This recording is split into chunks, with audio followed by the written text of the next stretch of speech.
Bom, boa noite, pessoal. Hoje é 31 de outubro de 2024. A gente vai começar outra reunião da retina da USP.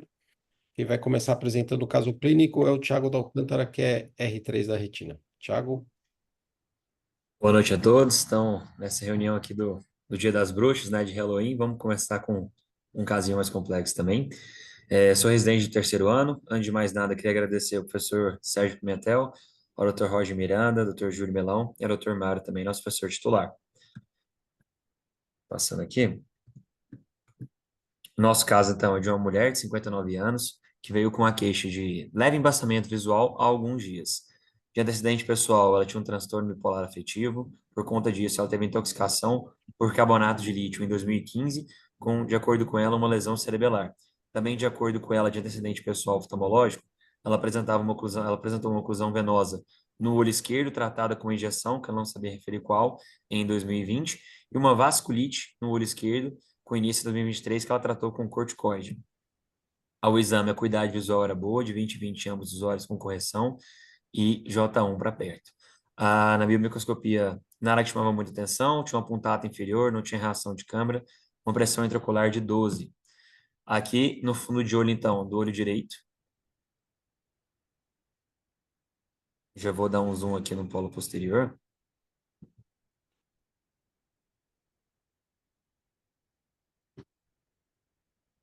e aqui do olho esquerdo.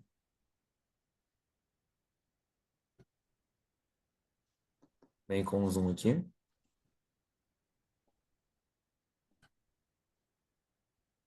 E aqui, alto flúor também, de ambos os olhos. O ACT do olho direito. O ACT do olho esquerdo.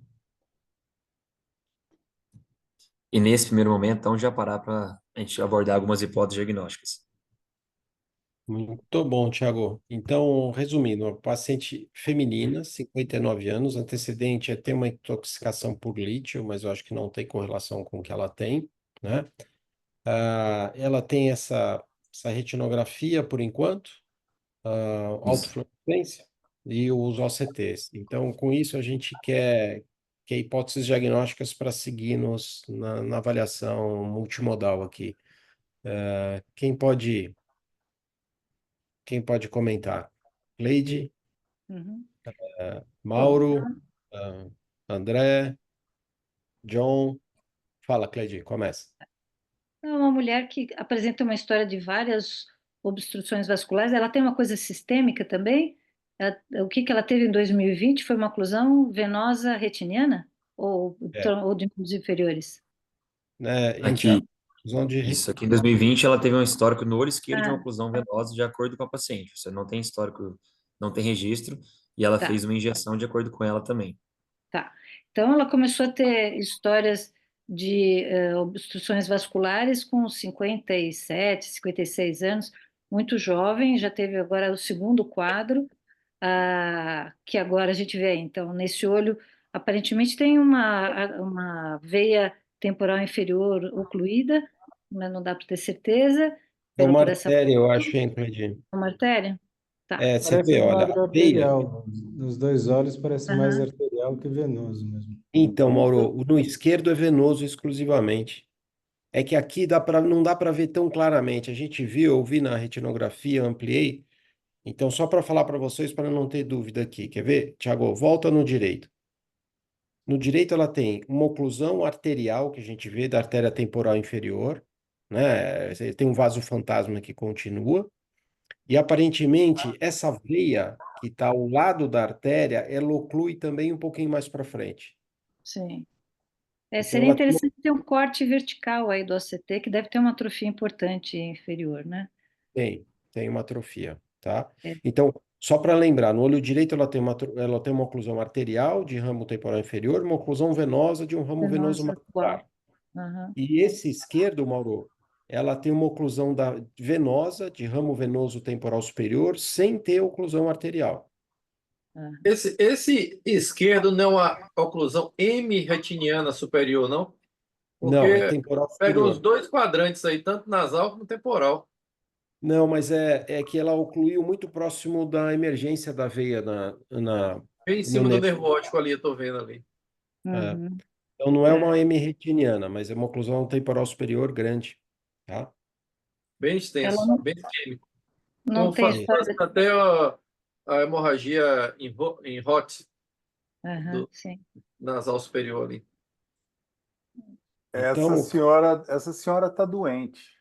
É. O olho, vocês estão preocupados com o olho? Eu estou preocupado Não, eu ia com ela. perguntar se ela teve história de João, Entendeu? aborto. a gente vai Isso fazer o aí diagnóstico ocular Então, e depois a gente vai ver o que ela tem mas sistemicamente. o ocular já está aí. O ocular já está aí na cara.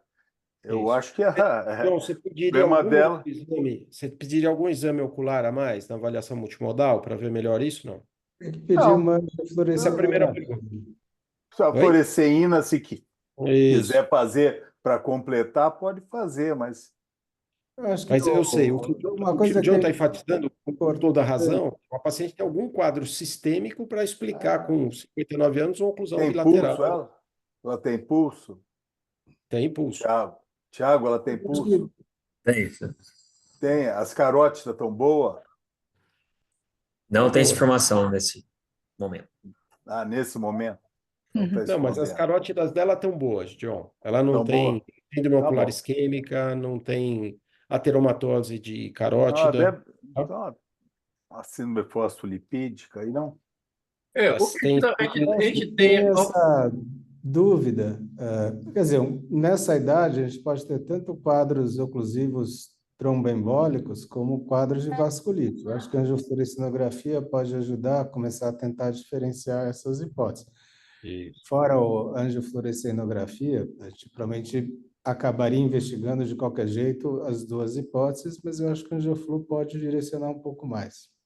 E o interessante é que no lado direito é uma oclusão arterial, certo? Que também se tem arterial e venosa, porque no final do ramo desse arcada temporal inferior, ela oclui também.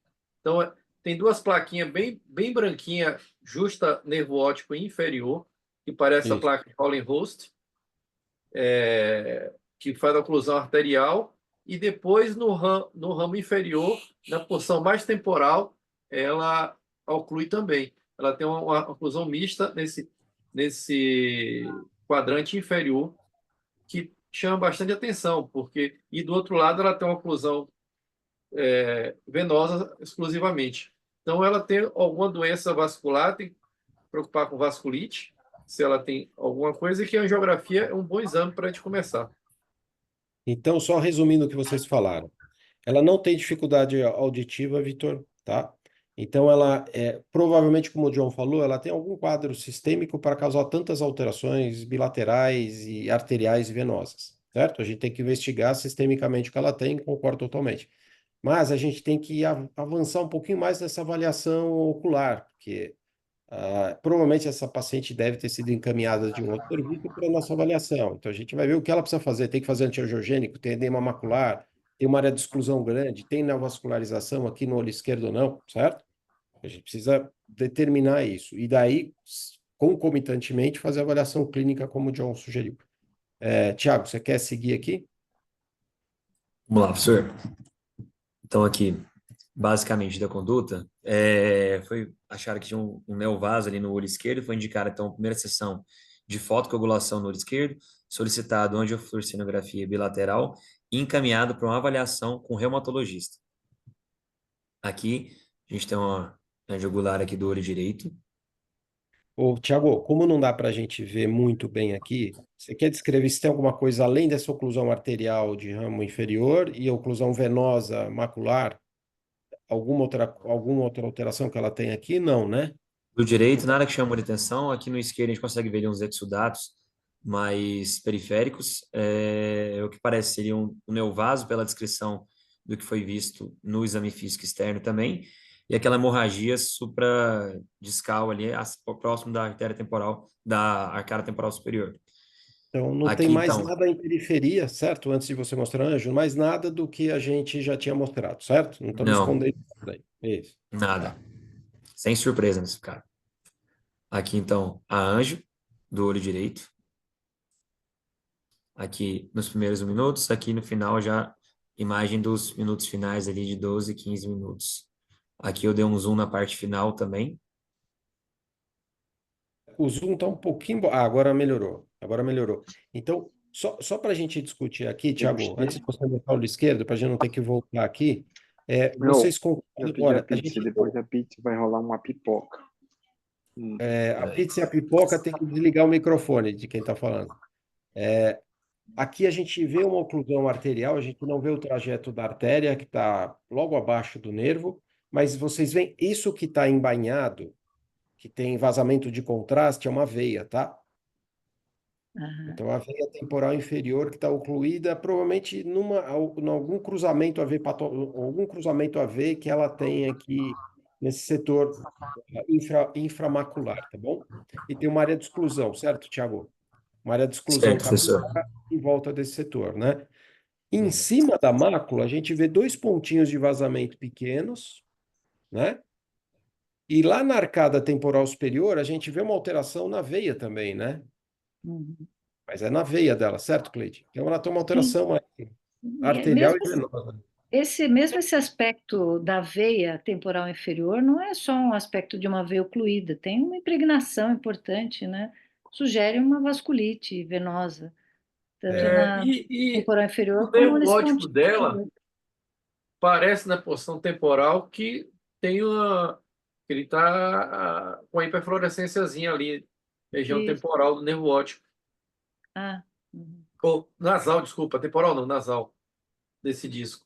Parecendo que também tem um vazamentozinho no nervo óptico na região nasal da borda do nervo óptico.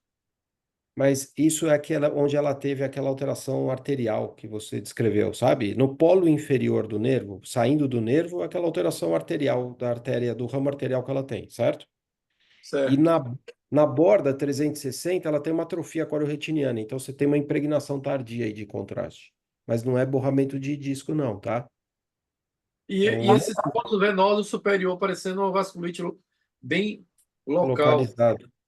É, é. É. E note outra coisa, e depois a gente vai ver isso. As artérias aqui não têm embainhamento, certo? Mas estão Você não... estreitadas, né? Chama atenção o estreitamento difuso, tanto de artéria como de veia, né? Então, John, ela não é hipertensa, John. Ela é Sim, mas hipertensa, Thiago? não quer dizer nada isso. Eu não estou chamando, eu estou chamando Não tinha esse atenção, relato por enquanto. estou chamando a atenção que os vasos, de uma maneira geral, são estreitados. Você pode olhar nas retinografias, chama atenção. Todas essas artérias retificadas, entendeu? Não é normal. John, sinceramente, eu não achei que ela tivesse alteração de calibre de veia. A artéria temporal inferior está estreitada porque ela está ocluída, mas a As temporal... artérias todas retificadas. Bom, tudo bem. Aí, então vamos ver o olho esquerdo. A gente vê melhor isso que o John falou, mas realmente eu não achei. Então, aqui do olho esquerdo. Tem um neovaso aí. Eu não valo. Tem.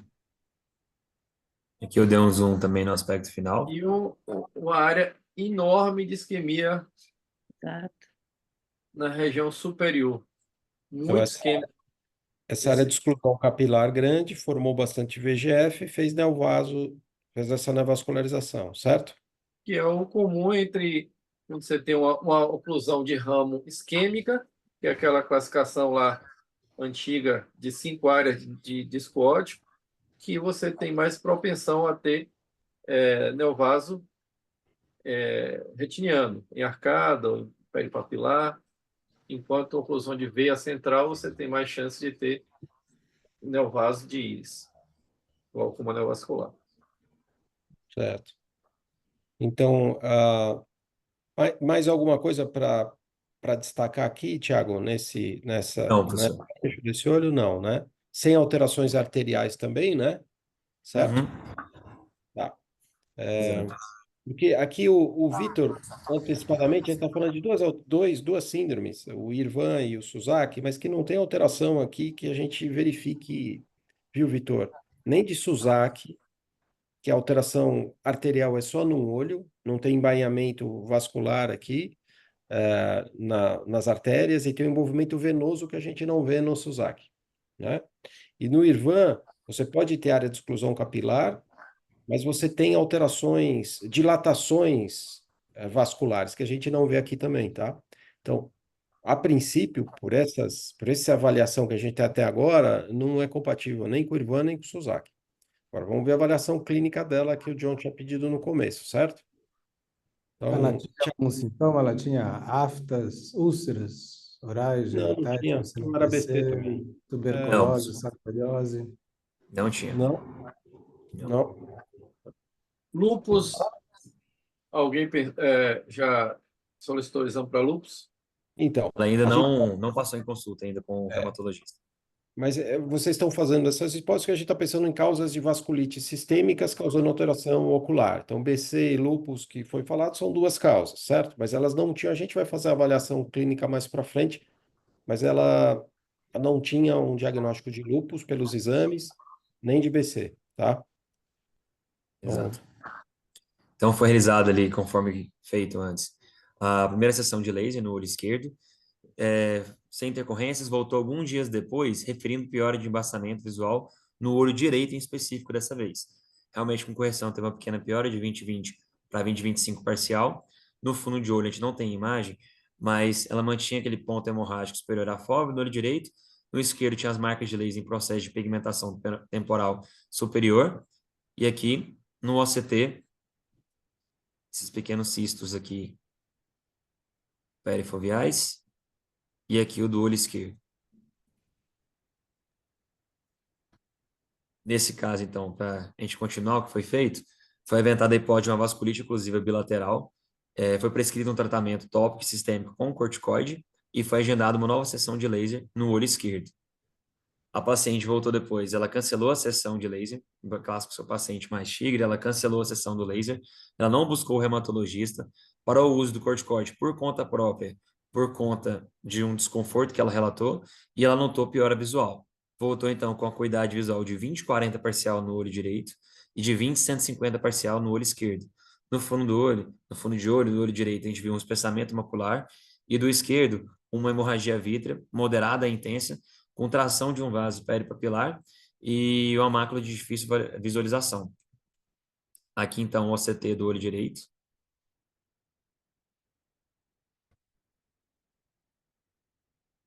Perdão. Primeiro, abri para discussão aqui do OCT do olho direito. então, ela piorou a visão no olho direito, só resumindo aqui nas imagens, porque ela fez um edema macular por causa daquela oclusão de ramo venoso macular inferior que ela tinha. Vocês concordam? E aí, tendo um edema Concordo. macular. Hum, certo. E daí, um tratamento para isso seria a primeira opção, injetar antiangiogênico, certo? E no olho esquerdo, ela fez uma HV, porque ela não completou o laser e aquela neovascularização sangrou, né? É isso? O olho Isso. direito, na verdade, quer dizer, pode ser que seja por aquela oclusão venosa, tal, mas pode ser pelo quadro de vasculite. No fundo, precisaria dar uma olhada direitinho eu já fui no quadro clínico para avaliar se essa edema cistoide vem da oclusão, que parecia crônica, por isso estou dizendo, porque ela não parecia ter tido uma oclusão venosa no olho direito muito recente. Mas pode ser pela oclusão venosa, pode ser por um quadro de vasculite. No fundo, se tratar com VEGF também funcionaria, mas a priori, se fosse vasculite, o tratamento seria mais com corticoide.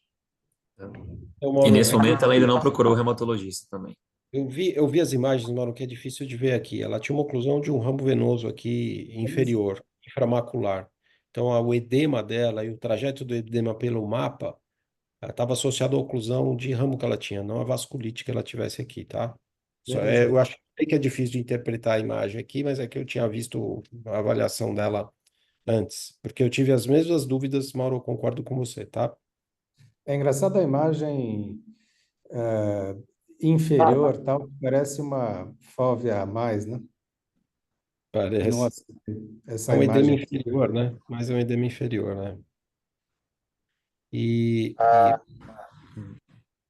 Dando sequência, então, foi indicado que o Avastin do olho direito e completar a panfoto do olho esquerdo.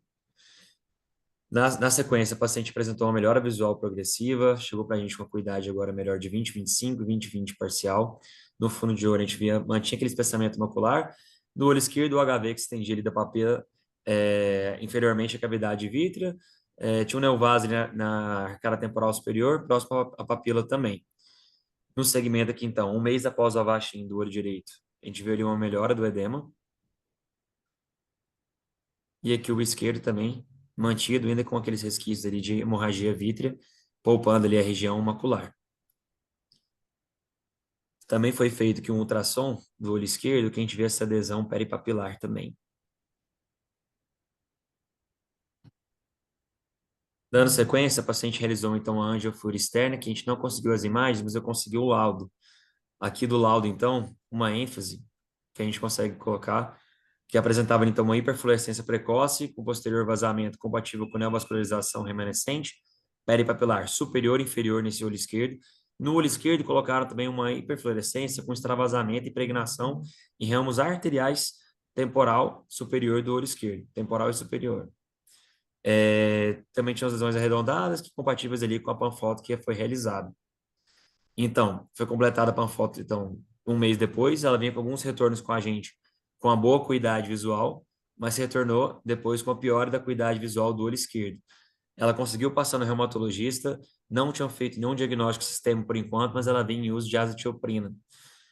Da acuidade visual, ela teve uma piora da acuidade visual do olho esquerdo, a acuidade visual do olho direito se manteve.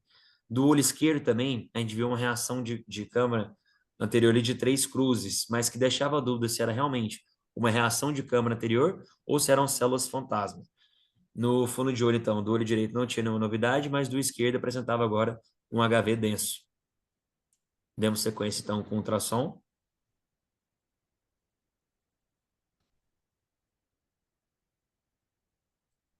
E aqui, então, queria abrir espaço para uma conduta nesse próximo Volta momento. só ao ultrassom, Thiago, só para a gente não perder tempo descrevendo. Ela tinha um descolamento da hialoide, tem hemorragia subhialoideia pequena, certo? Ainda tinha Isso, adesão em alguns locais, principalmente na papila da hialoide, certo? exato. É isso. Tá ótimo. Então, abrir para uma conduta nesse próximo momento. Vocês querem fazer algum comentário até agora? Porque a gente não tem um diagnóstico clínico, a reumatologia não fechou um diagnóstico, mas a gente não tem os exames, né, Thiago? Então, eu acho que Mas conduta aqui a gente tem que resolver. Fala, chama mal. atenção eles usarem já a azatioprina sem o diagnóstico. Provavelmente ela tinha algum exame laboratorial que justificasse, sistêmico que justificasse esse tratamento, né? Ou eles trataram só por conta da vasculite. Eu acho que isso não é no HC, isso é fora do HC ainda. Isso. Exato. Tudo que a gente está É, descrevendo até agora foi é. feito em ambiente externo do Então, Hospital das eu Clínicas. acho que o oftalmologista conversou com o reumato e falou, olha, ela tem uma vasculite. E eu acho que por isso que quiseram fazer uma imunossupressão da paciente, mas sem um diagnóstico clínico ainda. Eu acho que eles prescreveram a azatioprina pelo risco visual, mesmo sem nenhum diagnóstico sistêmico. É. E aqui, então, para dar sequência, foi indicada, então, com essa hemorragia vítrea densa, indicada a vitrectomia do olho esquerdo. Foi indicada, então, até a cirurgia, medidas clínicas para a hemorragia vítrea e prescrito, então, um corticoide tópico por conta daquela reação de câmara que a gente não sabia se era uma reação de câmara ou se poderiam ser células fantasmas, para o olho esquerdo também. E quando a paciente estava aguardando aqui, então, pensando para fazer a cirurgia, a gente teve uma intercorrência. Essa paciente ela apresentou confusão mental e com a convulsão tônico-clônica, sendo avaliada primeiro no PS da LAP e encaminhada direto para o Hospital das Clínicas. Aqui ela apresentou então essa convulsão tônico-clônica com liberação esfincteriana, foi entubada já na entrada. Durante a internação, fazendo o resumo, ela apresentou um quadro de insuficiência cardíaca com fração de ejeção reduzida. Durante a internação, ela apresentou alguns picos pressóricos, atribuíram no primeiro momento essa insuficiência cardíaca de fração de ejeção reduzida à pressão arterial elevada. No segmento, em todos os exames cardiológicos que ela fez, eles acabaram, depois ela apresentou uma fração de ejeção normal, então foi um evento isolado. Também durante a internação, ela apresentou umas lesões purpúricas em membro inferior esquerdo e seguiu em vigilância neurológica também, sendo estubada ali com 2 dias de internação hospitalar. Na internação, entre os exames, a gente solicitou uma ressonância magnética de crânio. Na ressonância, evidenciavam múltiplas lesões com o sinal em T2 e no flare na substância branca de ambos os hemisférios cerebrais. Além disso, ela também apresentava essas lesões em tronco do corpo caloso, na substância branca periventricular e justa cortical cerebral, além de algumas lesões cerebelares profundas que pareciam ter um aspecto um pouco mais antigo.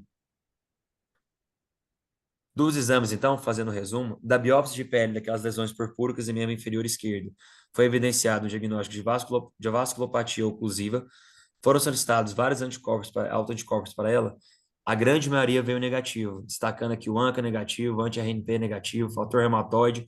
O único autoanticorpo que veio positivo foi o FAM, com a titulação de 1/320. Foram solicitadas criogobulinas também, todas vieram negativas. Foram solicitadas também TC de tórax, ali, perdão, está escrito errado, mas tórax e abdômen. Nenhuma tumoração ou alteração estrutural foi evidenciada também. De todo o perfil infeccioso, para sífilis, HIV, HTLV, todo o perfil veio negativo também. E aqui, ainda internada, ela passou em avaliação com oftalmologia. Ela veio para a gente com a acuidade visual de 0,8 no olho direito e 0,1 no olho esquerdo. Na biomicroscopia, aquela reação de câmera do olho esquerdo melhorou, apresentava só um flare, que ela já apresentava desde a primeira avaliação em serviço externo. E aqui, o fundo de olho do olho direito, nessa avaliação nossa, já com a paciente internada. Aqui no alto.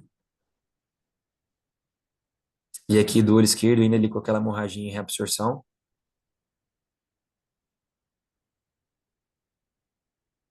O OCT do olho direito.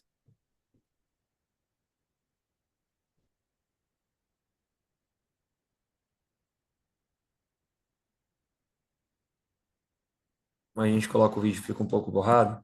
Eu coloquei aqui também a imagem. Se eu passar aqui. Uma imagem focando aqui na região ocular. E aqui o OCT que a gente conseguiu passar do olho esquerdo também, mesmo com o HV.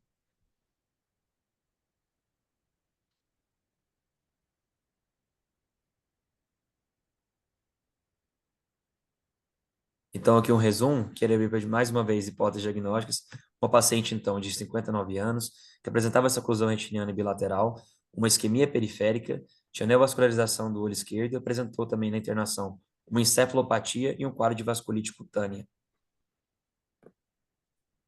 Então aí o que a gente, assim, o quadro, só para resumir o histórico, o quadro ocular dela não avançou muito. Ela teve complicação da oclusão venosa dela, fez neovascularização, fez hemorragia vítea, a hemorragia vítea reabsorveu parcialmente e a mácula dela não tem edema no olho esquerdo. No olho direito ela teve edema macular secundário àquela oclusão de ramo venoso macular, tratou com antiangiogênico, reabsorveu edema, ela tem 0,8 de visão no olho direito.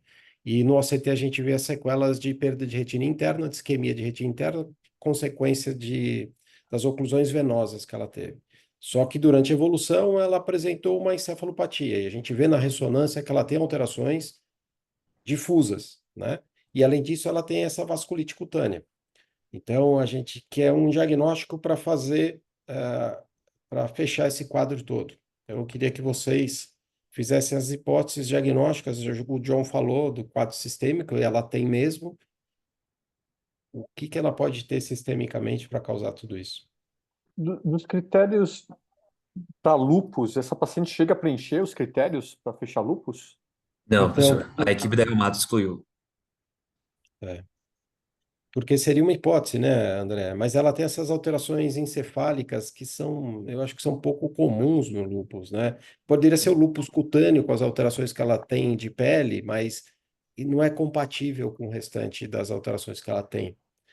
E só um Então, adendo também, professor. Foi pedido também uhum. aqui o PCR e o VHS, provas inflamatórias para ela na internação, vinham negativos, vinham todos mais baixos, titulações baixas. Aí na internação ela também teve uma infecção de catéter. Quando ela teve infecção de catéter, logicamente esses fatores elevaram, mas depois voltaram a baixar novamente para níveis normais. Tá. Então VHS e PCR também aí sem estar elevados. Tá. Volta então na ressonância, porque a gente viu antes para discutir com vocês, então eu só queria enfatizar umas coisas aqui na ressonância. Então, na ressonância, ela tem essas lesões com hipersinal em T2, tanto na substância branca como no corpo caloso. E o Vitor falou de Suzaki. Isso aqui, se você vê só essas alterações, isso é compatível com o Suzaki. Só que as alterações oculares que ela Eu também, tem, não é? as alterações oculares que ela tem não é compatível com o Suzaki. Esclerose múltipla Ela deve ter. teve abortos na juventude Não, dela? Não? não. Vou pensar em E, síndrome de antifosfolípido primário. e o Suzak, Mas, na verdade, não teria oclusão venosa, né? Seria arterial, né? Imperial. É. Mas esclerose múltipla pode dar alteração venosa e essas alterações em substância branca. então, Exato. O pessoal da o Neuro também, vocês que podem a comentando, eu Neuro vou fazendo falou? adendos. A Neuro Pode falar. não acha que pode ser esclerose múltipla. Na esclerose múltipla, a gente tem aqueles famosos dedos de Dawson, que são lesões com hipersinal em T2, aqui na região do corpo caloso também. Ela não tem essas lesões com hipersinal, classicamente descritos como os dedos de Dawson, além de eles ter um critério clínico também que eles excluíram com várias outras alterações. Só para ressaltar também, essa paciente foi avaliada pessoalmente no setor do Oveit, pela doutora Joyce, doutora Irata também. Pela Angioflúor, eles não conseguiam classificar se aquele extravasamento seria de uma vasculite ou se seria de um próprio extravasamento pela produção de VEGF ali. Então, não dá para cravar ainda nesse momento. Tá. Agora, sobre o Suzaki, você quer dizer o que o Mário Luiz comentou do Suzaki? Síndrome de Exato. Suzaki? Eu conversei com o professor Mário também. Ele não chegou a ter contato com as imagens, não chegou a ver todas as imagens. Ele só me mandou alguns casos, mas enfim. Desse caso, pela descrição, ele fala exatamente isso. Pela descrição oftalmológica, tem vários sinais, vários fatores nesse caso, que não são muito compatíveis com a síndrome de Suzaki. Por exemplo, esse envolvimento venoso. Agora, ao mesmo tempo, as alterações neurológicas caminham e falam muito a favor do diagnóstico de Suzaki. Além disso, a equipe da Reumato também acha, foi a primeira equipe que veio com a gente falar da hipótese de síndrome de Suzaki, foi a equipe também da reumatologia, antes do pessoal da neuro também avaliar. Bom, nada Então, impede de ser o primeiro caso de Suzaki com envolvimento venoso também, né? mas é muito envolvimento venoso, André. Puxa vida, se fosse alguma alteração.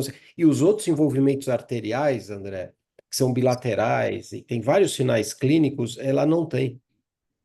Então, tem uma descrição, o Guess descreveu umas placas, que ele chama, hoje a gente chama de placas de Guess, nas artérias. Então, há vários pedacinhos de artéria você tem placas de Guess, ela não tem, né? Uma outra alteração que você tem é eles não chamam de vasculite, eles falam de extravasamento arterial focal, né? E isso foi descrito, quer dizer, em algumas áreas, várias regiões, multifocais, bilateralmente, você tem na anjo extravasamento em artérias. Ela não tem nenhuma artéria esse extravasamento. Então, ela não tem esse extravasamento arterial focal, que é outro sinal muito sugestivo de Suzaki no olho. Então, parece que ela pode ter um Suzaki central, mas não tem o Suzaki, pelo menos ocular. E a tríade se completa, além da encefalopatia e das alterações de retina, com alteração ocular, surdez, né? Porque o Vitor perguntou aqui, ela tem surdez? E ela não tem, certo, Thiago? Não tem um quadro, Não não é tem todo queixa, mundo.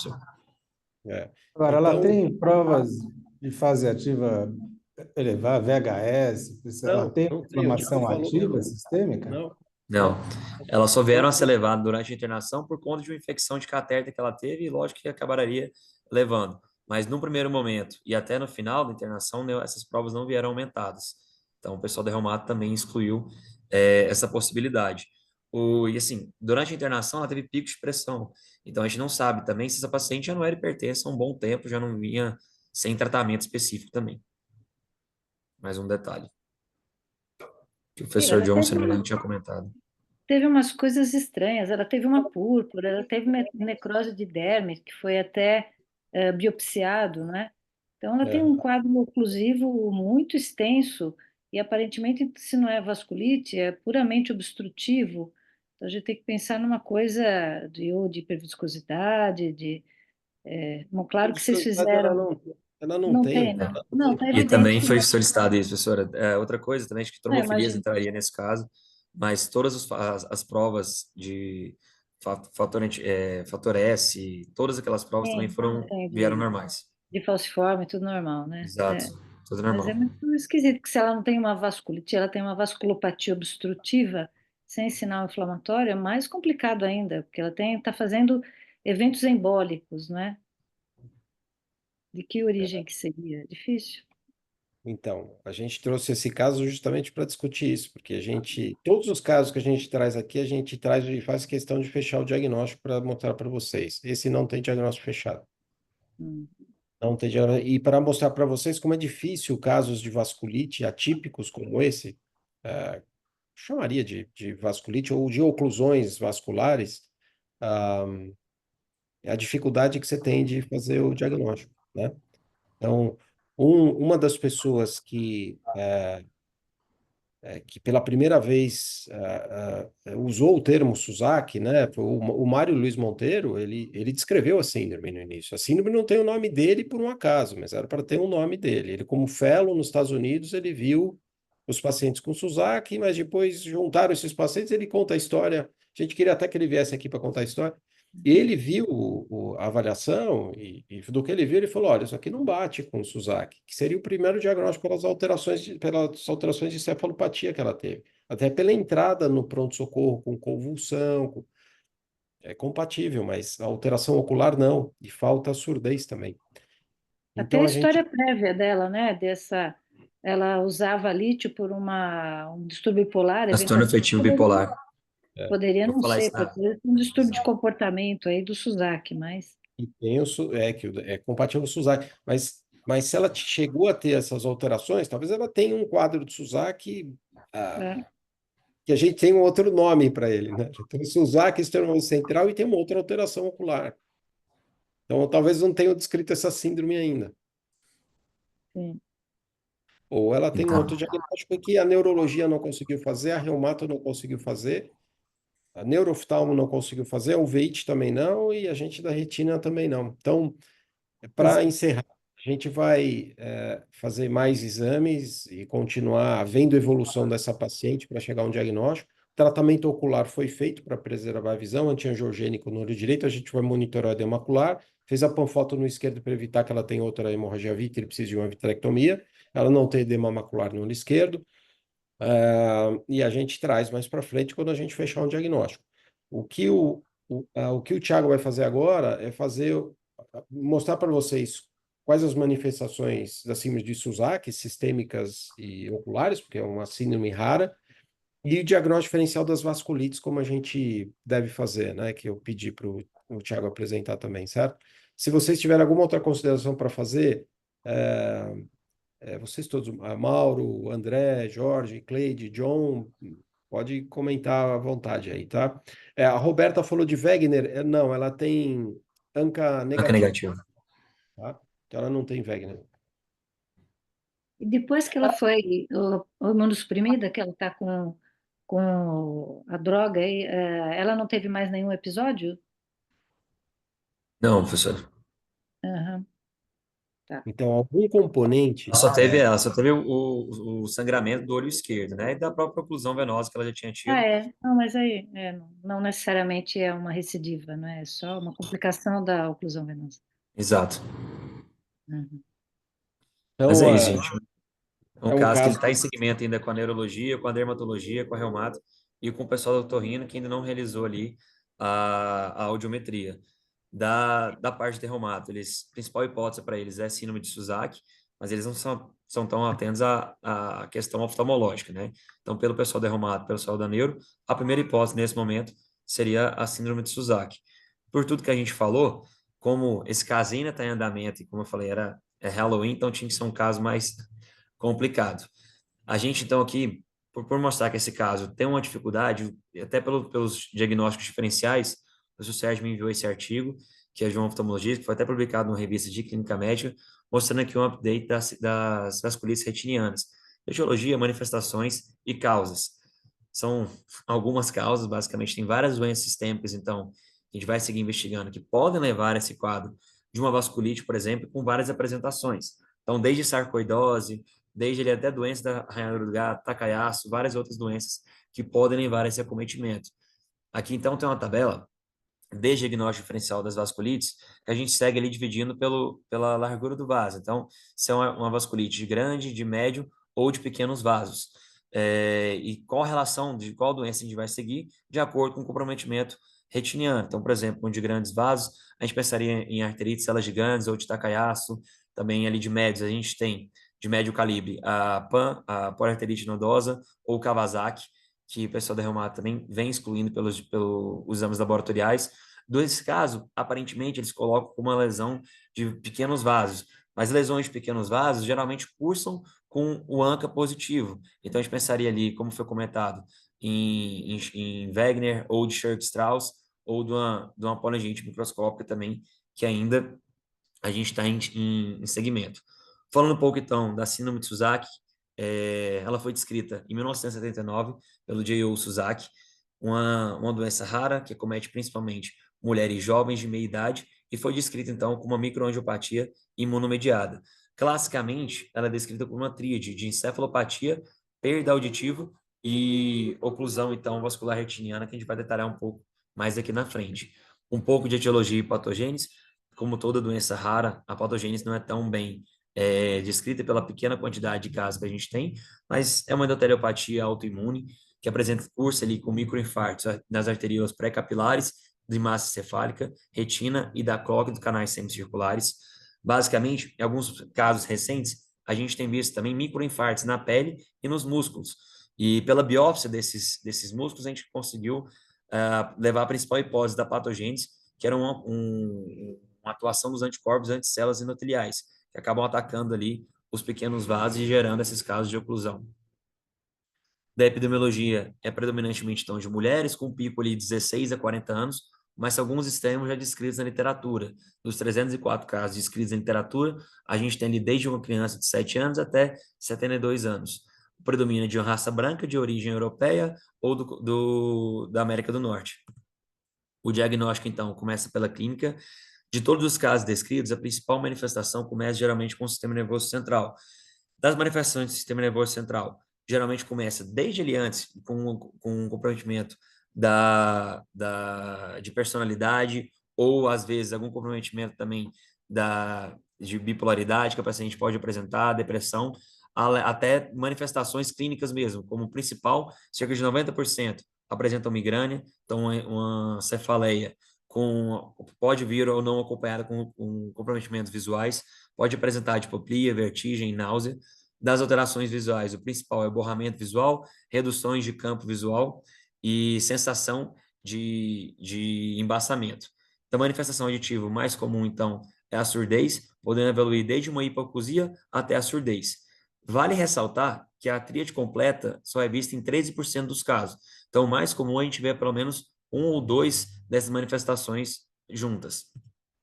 Da parte que então de propedêutica armada, da parte da oftalmologia, no fundo de olho, a gente geralmente observa que essa oclusão de um ramo arterial, podendo ter esse esbranquiçamento da retina, como o Dr. Sérgio comentou também, você pode ter essas áreas de pausa ali do suprimento arterial, e aqui na Anjo, a gente vai, essa pausa geralmente foi descrita pelo Guess, então, como placas de Guess.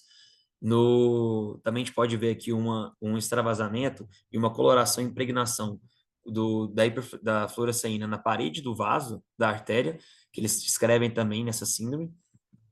Além disso, aqui mais alguns casos na literatura mostrando exatamente esse comprometimento aqui, predominantemente arteriolar, e aqui, esse outro caso aqui, esse comprometimento começa desde a origem do disco óptico. O OCT também pode nos ajudar no diagnóstico, mas mais para segmento também. O principal aqui é o fundo de olho e a angio que acaba ajudando no diagnóstico. Da parte da neurologia, o comprometimento geralmente vem com essas lesões com hipersinal em T2, que acometem substância branca e geralmente ela acomete os dois hemisférios também. Quando as lesões com hipersinal em T2 são conhecidas como snowballs, e quando elas se encontram no corpo caloso, elas são patognomônicas de síndrome de Suzaki. No nosso caso em específico, a gente tinha essas lesões, mas o pessoal da neuro não conseguiu classificar elas como patognomônicas. Eles achavam que poderia ou não ser uma lesão clássica ali da síndrome de Suzaki. Da parte da otorrina, então, geralmente, por apresentar essa surdez, o principal exame a ser solicitado é a audiometria, que vem, então, geralmente acompanhada com uma surdez neurosensorial e não de condução. Dos diagnósticos diferenciais, como a gente viu, a lista é extensa, todas aquelas causas de vasculite podem estar envolvidas. A esclerose múltipla da parte neurológica é um dos principais diagnósticos diferenciais, assim como a encefalopatia disseminada aguda, que foi o principal fator de confusão nos casos relatados em literatura. O tratamento basicamente envolve imunossupressão, principalmente a gente começa com os corticosteroides. As duas drogas descritas na literatura para a sequência seriam o rituximab e a ciclofosfamida. Alguns casos recentes descrevem ali a imunoglobulina e a plasmaférese, mas nunca como tratamento individual, sempre em adjunção com a imunossupressão e geralmente em adjunção com os corticosteroides. O segmento ambulatorial com propedêutica armada é essencial, principalmente aqui para a parte oftalmológica. Em geral, da nossa parte, o prognóstico visual é bom, e é uma das principais causas, puxando a sardinha agora para o pessoal da otorrina, uma das principais causas de surdez definitiva dessas síndromes mais raras. Mas o envolvimento pode ir desde uma hipoacusia até essa surdez definitiva. Da parte da neurologia, aumenta o risco, então, de uma demência precoce. Puxando aqui, então, falando do nosso professor titular, professor Mário, como o Dr. Sérgio já adiantou, ele foi uma das primeiras pessoas a descrever esse caso. Aqui tem um artigo publicado em 1985, que ele descreve, então, um paciente com a síndrome de Suzaki. Nesse caso, ele pôde evidenciar aqui essa oclusão de ramo arterial, já com essas áreas de hiperfluorescência na parede do vaso, sendo mais bem evidenciadas aqui nessa outra anjo. Nesse caso em questão, também foi realizada ali a biópsia e análise histopatológica do cérebro do paciente envolvido, que foi vista aqui, então, essas áreas de microangiopatia. Aqui na ressonância também evidenciava essas lesões de substância branca que pegava os dois hemisférios também. E aqui um quadro mais recente que foi descrito agora em 2013, que também mostrava um quadro de síndrome de Suzaki que tinha como principal cometimento aqui o visual. O paciente não apresentava ali lesões clássicas neurológicas, mas ele apresentava um quadro unilateral, que também não é comum, de oclusão arterial. Aqui, então, desse caso mais recente, ele tinha ali essa oclusão, a gente evidenciava uma mácula em cereja. Ali ele tinha algumas lesões, perdão, esse é outro caso, que ele também publicou em 2013, que já tinha as lesões ali em corpo caloso, que é patognomônico, então também fechou o diagnóstico de síndrome de Suzaki e tinha esse acometimento aqui ocular bilateral. Nesse mesmo caso, ele recebeu um e-mail, então, em resposta do professor Robert Alex Egan, que elogiava o trabalho e se colocava à disposição de novos trabalhos em conjunto, então, em segmento dos casos de síndrome de Suzaki. Basicamente era isso, agradeço a oportunidade.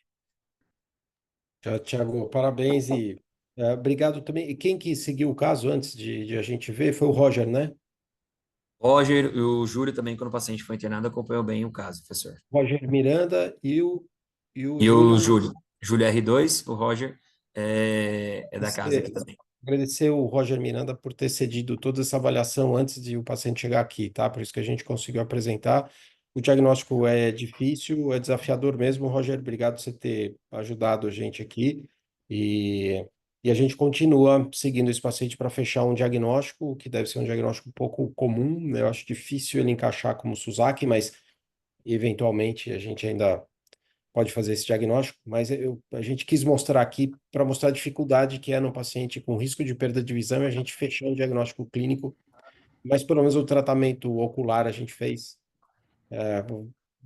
Sistemicamente ele está tratando com imunossupressão, mas a gente ainda vai mostrar esse caso de novo, né, Thiago? Ano que vem com o diagnóstico dele fechado, certo? Se Deus quiser, professor. Obrigado, Obrigado, Thiago. viu? Obrigado, Roger, tá? Joia. Então a gente vai seguir com o caso cirúrgico, porque a Júlia tem uma atividade aí imperdível dela, da familiar, ela tem que apresentar antes. Então, Júlia, desculpa pelo atraso aqui. Se você quiser começar a apresentar, a Júlia Batista é fellow do segundo ano, pode seguir. Vocês conseguem ver minha tela? Nos seguimos. Sim. Certo. Boa noite, eu sou Júlia, sou fellow do segundo ano, vou apresentar o caso cirúrgico. Agradeço ao Dr. Sérgio, primeiro por ter me permitido mudar a ordem da apresentação, obrigada, por ter me auxiliado na confecção da apresentação, e aos doutores Rony Prete, doutora Juliana Recchia, doutora Carolina Minelis e doutor Douglas Moraes, que auxiliaram na condução do caso da paciente. Nossa paciente é uma mulher de 70 anos, caucasiana, que acordou há 4 dias atrás com escotoma central súbito à esquerda.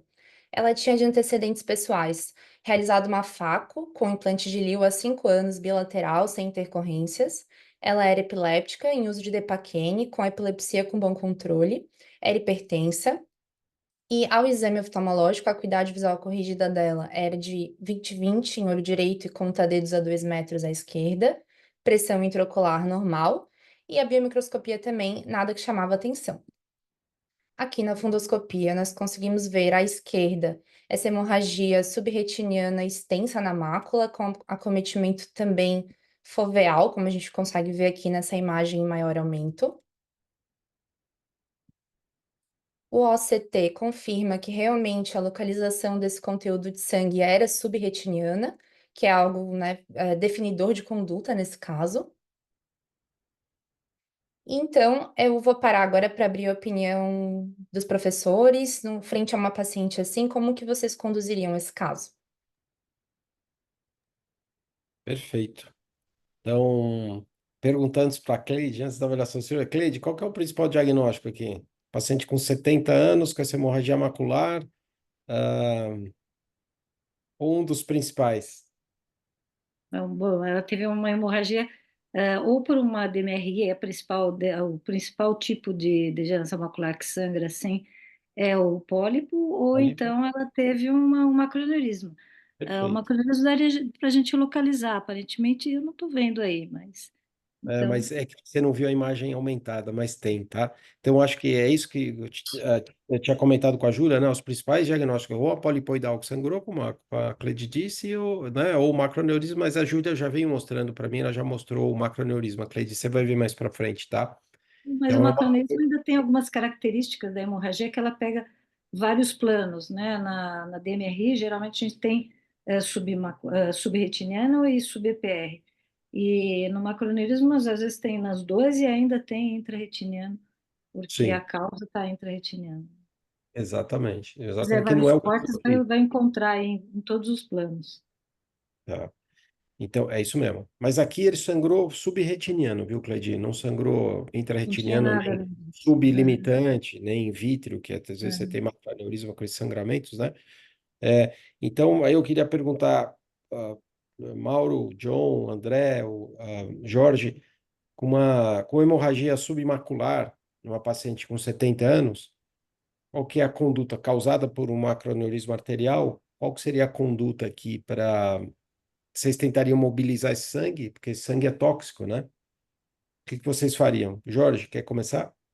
Gás e posicionamento de cabeça. 4 dias eu seria conservador, certo? Tá, 0,3 de C3F8 e posição de cabeça. A chance seria muito boa de mobilizar isso aí para algum lugar inferior e ela melhorar a visão. Tem algumas pessoas que usam TPA também, porque quando você tem uma elevação, você tem uma tração na retina, teoricamente, esse permitiria a passagem desse TPA para o espaço subretiniano. Isso é discussível, tem gente que diz que sim, tem gente que diz que não. Às vezes, eu já usei algumas vezes, se eu tiver disponível o TPA, certo? Ou só gás. E achei que as duas situações dependem muito mais de quanto tempo a hemorragia existe e da colaboração do paciente em ficar em posição de cabeça de verdade. Eu não tenho certeza que o TPA realmente teve uma ação. E se isso não funcionar, depois de 48 horas, pensaria na vitrectomia. Aí sim fazia uso de TPA subretiniano. Mas seria depois de eu tentar pelo menos 48 horas a posição de cabeça. perfeito, perfeito. Mauro? Então, concordo com o Jorge. Um comentário importante é que se é um macroaneurisma, ela provavelmente tem uma coróide, um epitélio pigmentar mais saudável do que a gente vê com degeneração macular relacionada à idade. Então, teoricamente, ela teria um prognóstico melhor do que a maioria dos casos. Se fosse uma hemorragia de espessura menor, a gente poderia talvez até, e com uma acuidade visual melhor, poderia talvez até só observar. Se ela tivesse uma espessura maior, um tamanho maior, a gente faria vitrectomia, eu acho. Mas da forma como está, eu acho uma boa opção tentar fazer só o deslocamento com a injeção de gás mesmo. Não teria, acharia ok também fazer a vitrectomia, com certeza investiria, porque acho que talvez tenha um prognóstico melhor mesmo, acho que seria ok fazer a vitrectomia, mas acho que eu tentaria primeiro só o deslocamento com gás. Perfeito. André? Não, eu acho que também as duas possibilidades, né? Só o gás ou o gás com TPA. A questão é se o TPA seria feito na forma intravítrea, que seria uma possibilidade, ou subretiniano, né? Com a vitrectomia. Eu acho que pelo volume do sangramento, eu tenderia mais a fazer a vitrectomia com TPA sub e mais o gás ao final da cirurgia. Ah, mas acho que seria possível também fazer uma conduta menos invasiva, como só o gás e associado ou não ao TPA intravítreo. O TPA ele pode ter um duplo efeito aí no macroneurisma, né? Ele pode ajudar a dissolver o coágulo e mobilizar ele para longe da mácula, mas ele também pode ter um efeito de ressangramento, né? Porque de alguma forma esse macroneurisma ele está trombosado, né? Ele sangrou e trombosou. E então uma reflexão que existe do TPA nesses casos é que ele pode ter um duplo efeito. Ele pode ajudar a mobilizar o sangue, mas pode eventualmente favorecer um ressangramento no caso do macroneurisma. Mas eu tenderia a fazer a TPA sub com vitrectomia. Perfeito, perfeito. Só lembrando que tem um protocolo feito em Manchester, isso foi publicado.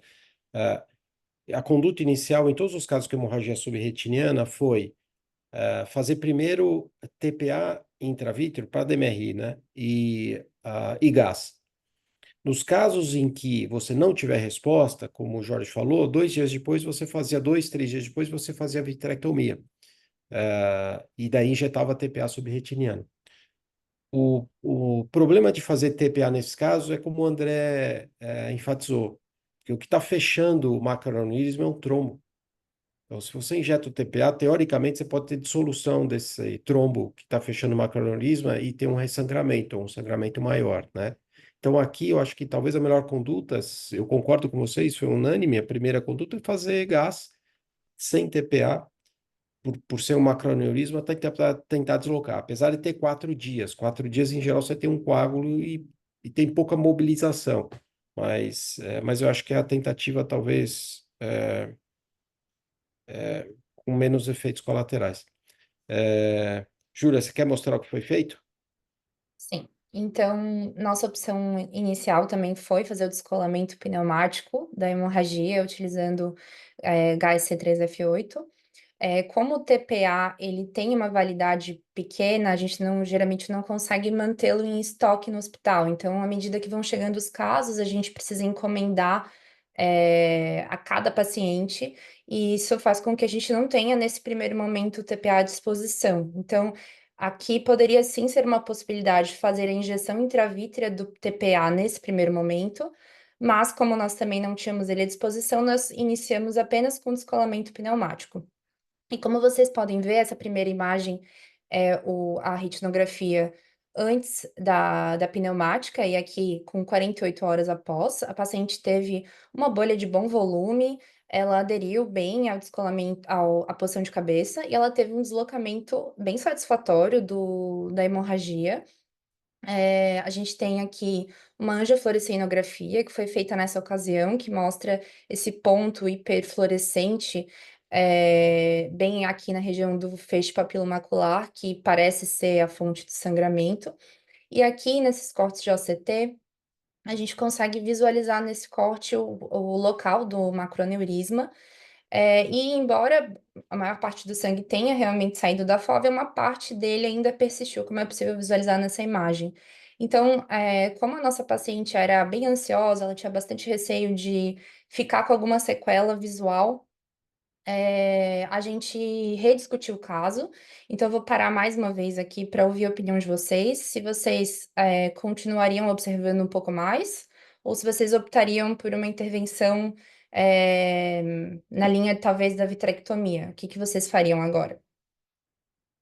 Perfeito. Então, a gente ainda tem persistência de hemorragia, embora ela não seja grande, mas a visão não melhorou muito, né? A visão continua qual a visão dela aqui? Era conta-dedos, conta-dedos a 2 metros? A visão se manteve igual, conta Manteve. dedos só, né? Tá. Aqui, como a Cleide falou dos diagnósticos, que a gente exclui polipoidal, com certeza a gente vê então o EPR normal, né? Como o Mauro falou, o EPR desses pacientes aqui que não tem DMRI é saudável, e a gente vê o diagnóstico que a Júlia fez aqui do macroaneurisma tanto pela anjo quanto pelo OCT, que está destacado aí nesse círculo vermelho, artéria dilatada aí, né? Foi nessa área que teve o sangramento. O sangramento se estendeu até a região subfoveal. É bonita essa imagem, viu? E, e agora, faz vitrectomia, injeta TPA subretiniano para dissolver esse restante, ou vocês só observam? Só Mauro, observaria. Tem trabalho do Harry Flynn, se você tem uma hemorragia de espessura pequena, ela não tem a mesma toxicidade. Aqui na FOV a gente praticamente não tem sangue. Eu acho que, quer dizer, eu não indicaria a vitrectomia.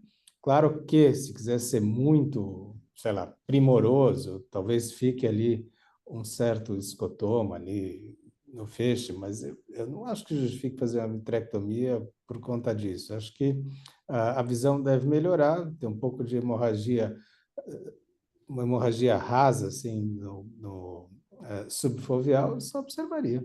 Pede para ela continuar em posição para ver se desloca um pouco mais, mas eu não indicaria vitrectomia neste momento. A impressão que dá nesse segundo corte de OCT é que a fóvea está quase que livre de hemorragia, né? E a visão não melhorou nada, né? Então, com essa resposta anatômica e barra funcional, acho que o paciente não tem um prognóstico bom aí para uma nova intervenção, justificar uma nova intervenção. André, Por isso, eu concordo com você, mas aparentemente as linhas de retina externa dela, a imagem é pequena para a gente ter certeza, mas não estão tão comprometidas, você não acha? Parece ter uma então, mas dissociação aí anatômica e uma funcional. dissociação. Pode ser que ainda tenha alguma melhora funcional, né? Ainda vai ter uma recuperação da função, né? Tem que ver como é que Sim, vai evoluir. Mas com esse OCT aí, eu acho que eu tenderia só a observar, né? perfeito, Vendo perfeito. angioflu tem ainda o sangue, né? Faz um obscurecimento da Sim. fluorescência. Eu acho que pode ser que justifique essa discordância da função com o OCT. Mas acho que deve melhorar mais. Eu só observaria. Tá, ótimo, ótimo. Então, a gente poderia observar tanto pela quantidade de ser menor de sangue, que a gente vê no D0 e no D2, quanto por eventualmente por um prognóstico menos favorável. Jorge? Não, eu sou a favor de observar, porque eu acho que esse paciente vai melhorar. Esse shrink que tem aí, esse pouquinho de sangue, isso aí vai ser reabsorvido. Porque eu acho que o estresse de distensão e pelo processo tóxico do sangue que estava em grande quantidade, por algum motivo, os fotoreceptores estão tipo paralisados. Mas eu acredito que esse paciente aí, no período de uns 15 dias a um mês, ela vai ter uma melhora visual, sim. Claro que não vai chegar nunca a 20/20, mas não faria vitrectomia, que eu acho que não tem benefício nenhum, fora o risco da vitrectomia. Tá. Então, eu concordo com vocês, mas quem avaliou o caso no dia achou que valia a pena fazer a cirurgia para tentar tirar esse resto do sangue e foi interpretado que esse sangue talvez tivesse relação com essa baixa de visão ou pouca recuperação. Daí foi optado por fazer a cirurgia, certo, Julia? Sim, e também outro fator que pesou bastante foi a paciente era bem estava bem ansiosa, com bastante receio, queria tentar todas as possibilidades, então a gente dividiu a decisão com ela também. E ela optou por gostaria de tentar novamente uma intervenção. Então, o que nós fizemos foi a indicação da vitrectomia com TPA subretiniano, com o intuito de tentar remover todo o conteúdo de sangue da fóvea. Vamos Mas, ver de então. fato, é uma decisão que poderia ser tomados ambos os caminhos, poderíamos ter observado, também teria sido uma conduta totalmente adequada. Ótimo. Posso seguir, professor? Vou mostrar o vídeo? Pode seguir, pode seguir. Então, aqui o vídeo da cirurgia. Nós iniciamos a vitrectomia com os passos habituais, fizemos a vitrectomia do cor vítreo, utilizamos triamcinolona para avaliar o descolamento do vítreo posterior. Aqui a gente só vê depósito, ela já tinha um DVP completo. A injeção do TPA, a gente tenta fazer o mais próximo possível das arcadas vasculares, em uma área que já esteja mais elevada. E é sempre muito importante, nesse momento, baixar a pressão de infusão para que não seja necessário exercer uma força muito intensa no momento da injeção do líquido, pelo risco de fazer um buraco macular iatrogênico. Mas aqui a injeção transcorreu bem, sem nenhuma dificuldade. Depois fizemos uma base bem cuidadosa, minuciosa, sem tentar tirar excessivamente o vítreo, né, por ser uma paciente com retina aplicada. Fizemos a troca fluido-gasosa e a cirurgia transcorreu bem. Aqui eu trouxe mais para falar também para os residentes que podem não ter tanta familiaridade com a técnica, né? Os materiais que a gente utiliza nesse procedimento. Então, a cânula que nós utilizamos é essa cânula de ponta 38 gauge, e o corpo dela pode ser 25 ou 23 gauge, que é essa cânula tipo Polyvent, foi a que a gente utilizou nessa cirurgia. Ela tem múltiplos pequenos orifícios ao longo do corpo da cânula, que o intuito é ir equalizando a pressão para evitar o refluxo da droga e evitar também uma injeção com uma força excessiva, né? Uma pressão excessiva. Algo que também aumenta muito a segurança do procedimento é você ter uma seringa de microdose, que é uma seringa que a gente pode acoplar a via de extrusão do kit de vitrectomia e fazer a injeção com o auxílio do pedal. Então, ela fica muito mais controlada e dessa forma muito mais segura. O TPA, ele vem nesses 2 frascos, pelo menos esse do iPharma que a gente adquire no HC, ele não é estéril, então a gente precisa do auxílio do circulante ou do enfermeiro para que a gente possa aspirar o diluente, que é o que vem em um desses frascos, fazer a diluição com o TPA e depois aspirar na agulha de microdose. E então, mostrando agora para vocês o resultado com 30 dias de pós-operatório, a gente teve um deslocamento completo do sangue. Aqui no OCT. Mas, apesar disso, de fato, a paciente teve pouco ganho funcional, ela já tinha tido um período prolongado de toxicidade. Aqui a gente consegue observar algumas áreas de perda de retina externa, uma certa fibrose que sobrou bem na região foveal. Então, em termos de ganho funcional, realmente o ganho foi restrito. Mas, em termos de sucesso anatômico, de deslocamento do sangue, a gente teve um bom resultado. Sérgio, posso comentar? Ou então, Leandro, eu ia te chamar. Eu não tinha te visto. Lógico, comenta, à vontade. Então, primeiro, para hemorragia subretiniana, a gente está há cerca de 2 anos discutindo o protocolo Manchester, né? E eu acho que é bastante válido a gente começar com o gás, sobretudo pacientes mais idosos, etc. e tal, apesar de que a força de deslocamento com uma cirurgia com TPA subretiniano é muito maior, né?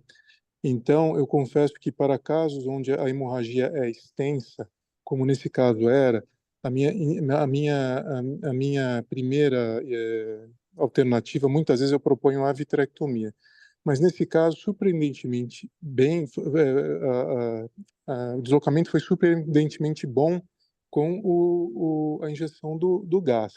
E eu acho que foi errada essa cirurgia. Essa cirurgia, a meu ver, a indicação foi errada, porque a gente está cheio de casos para operar e esse paciente não precisava mais dessa cirurgia. Tecnicamente foi muito bem conduzida, tudo direitinho, o TPA foi feito bem. Eu acho que se tivesse feito de primeira, teria sido válido, mas depois que você deslocou, e aí você fala, a paciente quer tentar tudo.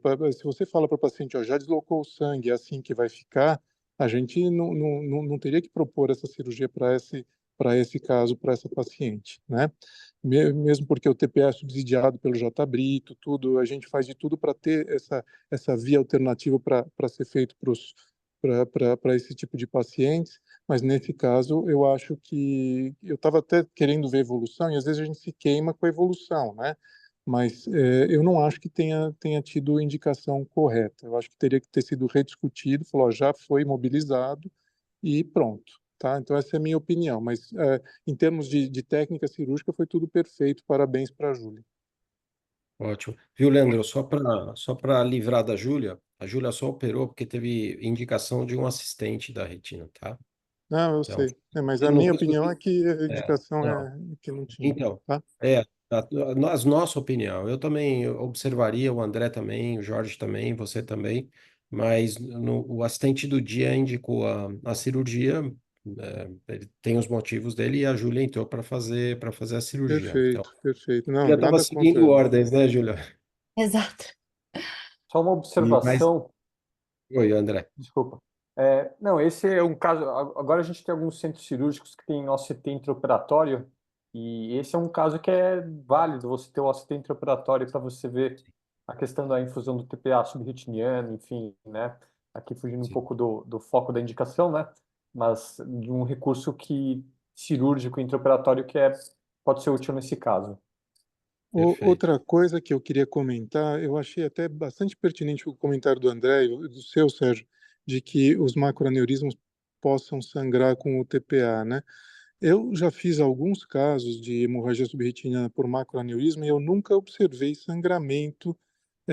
Eu não sei se ele trombosa, o que que acontece com a parede dele, e eu nunca Uhum. tive com o TPA subir. Alguém de vocês já teve? Porque, teoricamente, parece ser um risco mais teórico do que prático observado com É, cirurgia. Eu acho que isso é teórico, porque esse É, macroaneurisma está trombosado depois que ele sangra, então não vai, é fibrótico, então o TPA não vai mudar nada.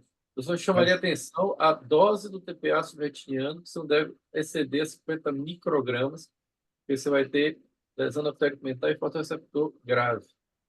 Então você mas tem que tomar cuidado quanto você vai injetar.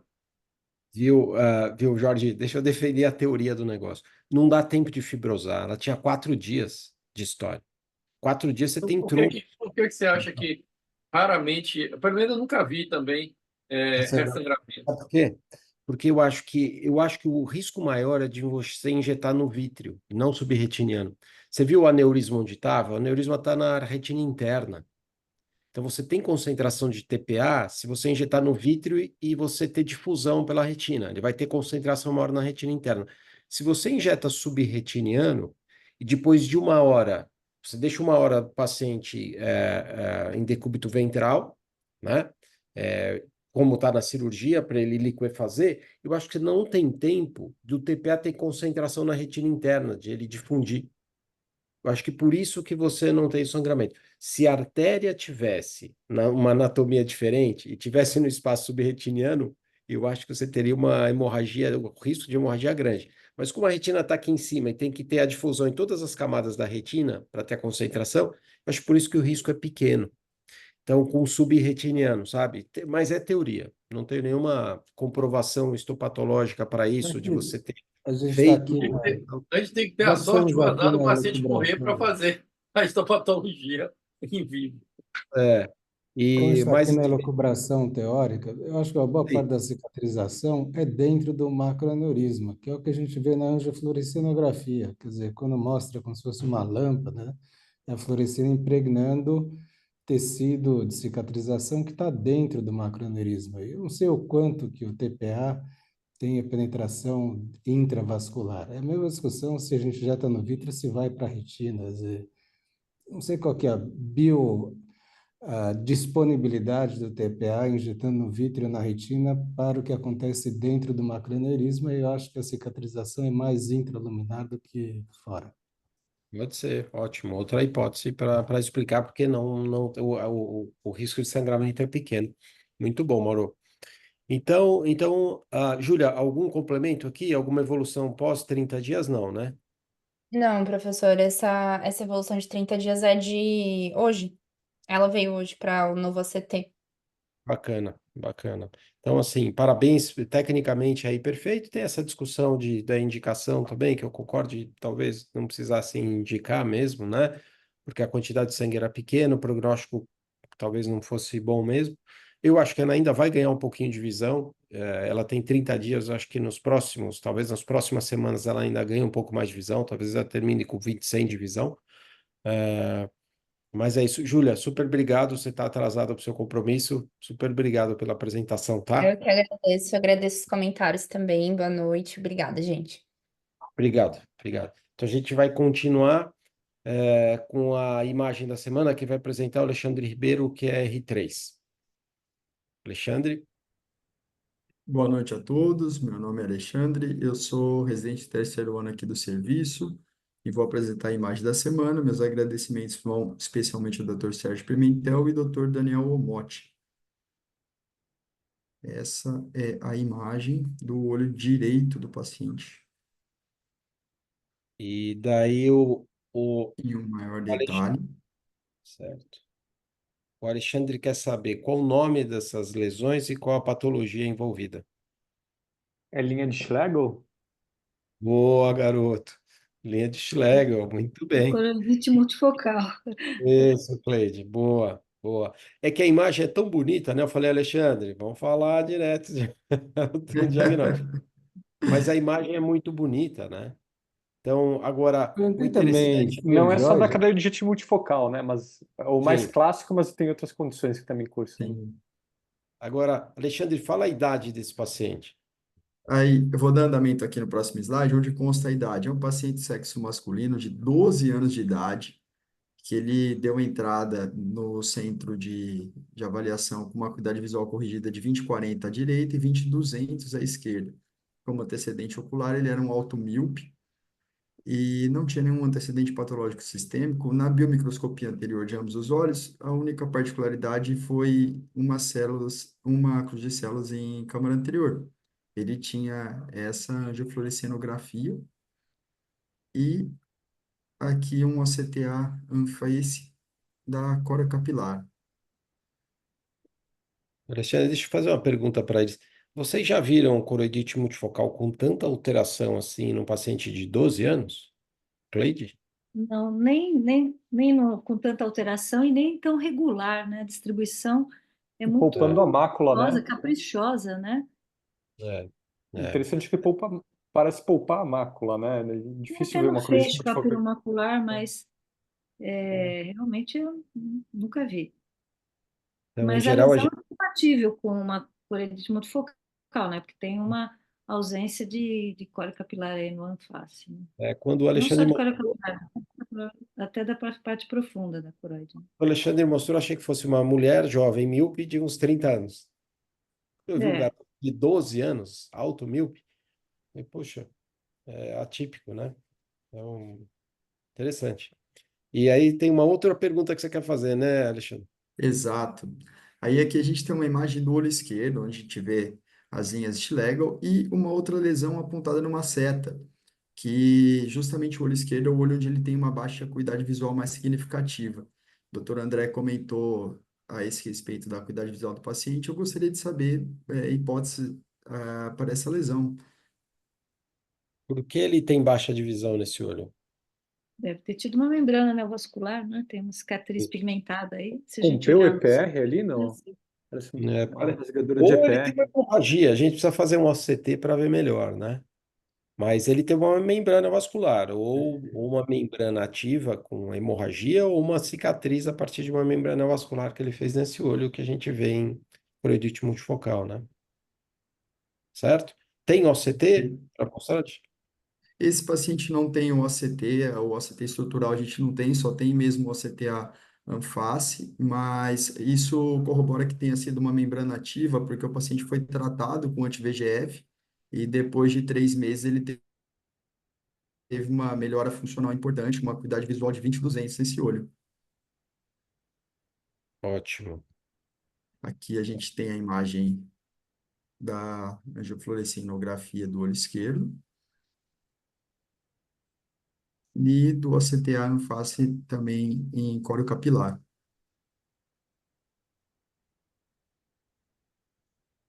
Falando brevemente sobre as linhas de Schlegel, elas foram descritas inicialmente em 1981 por Fontaine e Schlegel, num contexto da síndrome da histoplasmose ocular presumida.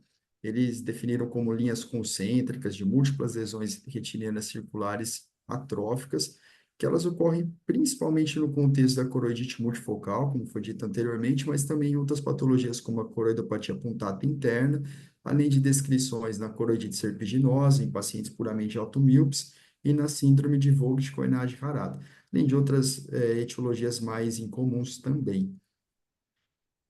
O paciente habitualmente, do ponto de vista de sintomas, ele pode apresentar manchas escurecidas, e naqueles pacientes que, como na imagem D a gente pode ver, desenvolvem membrana neovascular subretiniana, eles podem passar a ter um embaçamento visual e uma perda visual de caráter progressivo. O diagnóstico ele é habitualmente feito através da angiofluorescinografia, o OCT e o OCTA, e também da retinografia, preferencialmente de wide field. O tratamento é basicamente o tratamento das condições associadas, da neovascularização quando presente, com anti-VEGFs, e naqueles casos onde a gente tem membrana neovascular recidivante ou uma resposta insuficiente com anti-VEGF, nós podemos empregar também imunossupressão. Habitualmente é feita com metotrexato, mas outras drogas também podem ser utilizadas.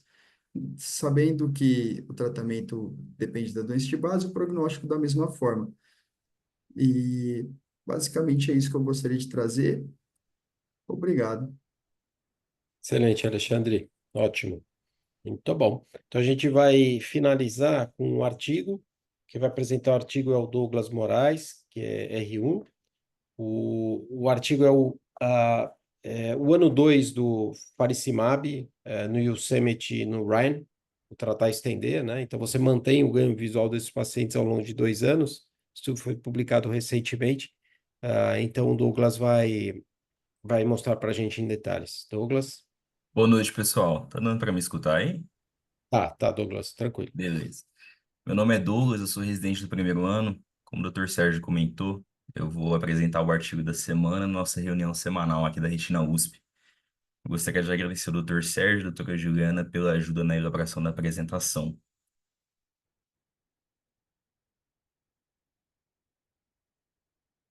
Então, assim, como o doutor já tinha adiantado,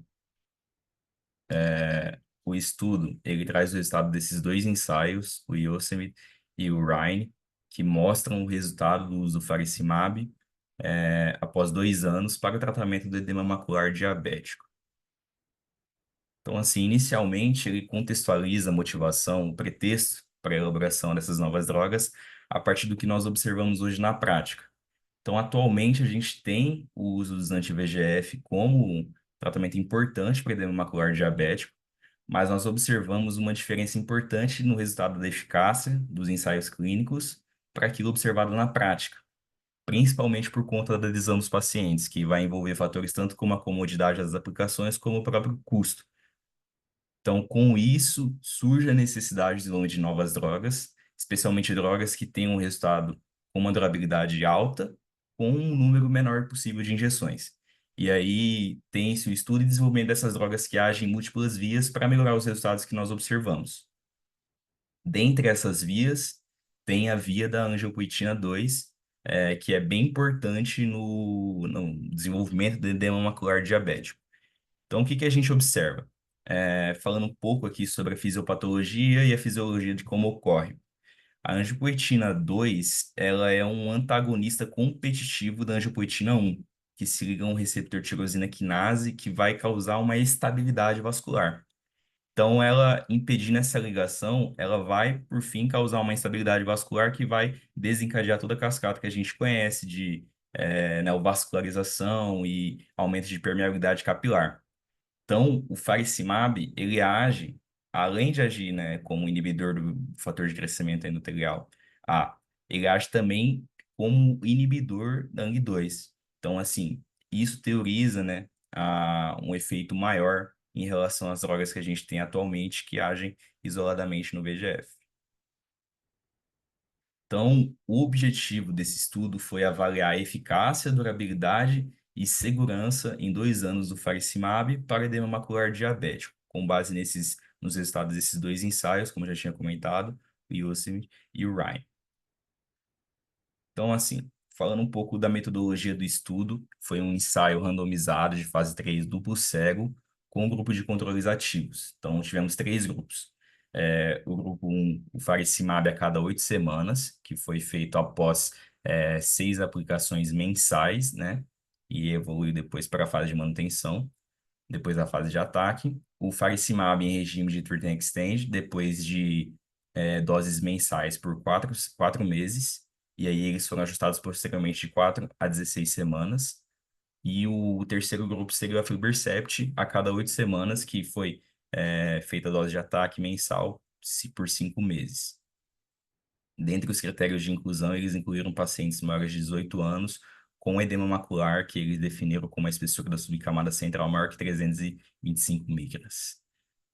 O desfecho primário avaliado foi a melhora da melhor acuidade visual corrigida, e os outros desfechos avaliados foram a porcentagem de pacientes em diferentes intervalos, né, do Treat and Extend, e da espessura da subcamada central e da ausência de edema macular diabético e fluido intrarretiniano.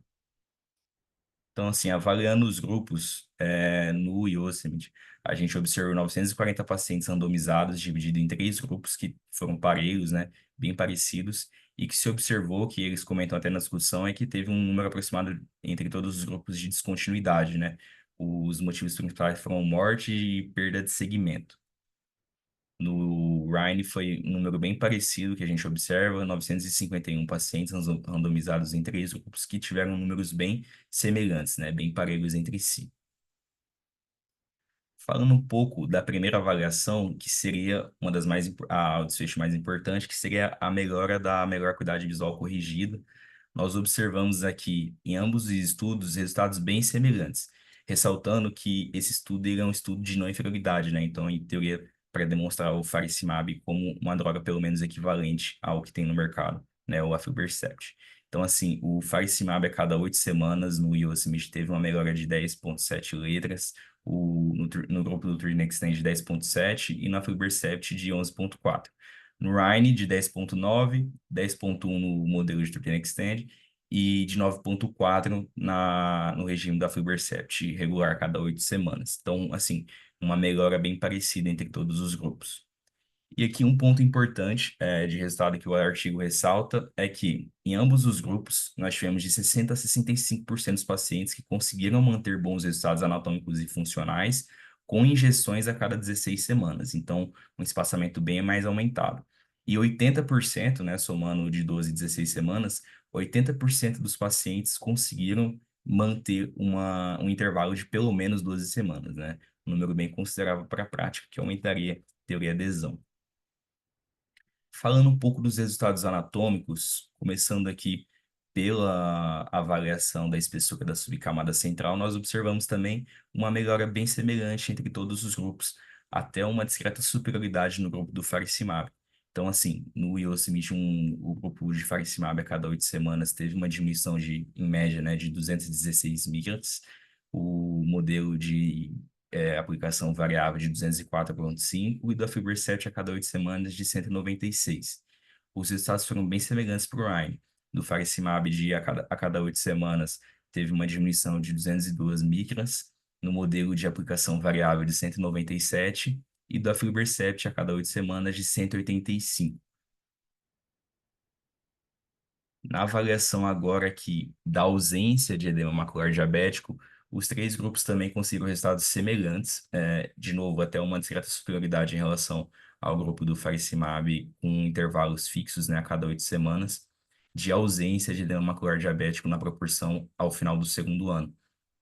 Então, no grupo do faricimab a cada 8 semanas teve um número aproximado de 90%, do aflibercept de 80%, 82% em ambos os grupos, e aqui do faricimab no modelo de injeção variável de 84% a 85% em média.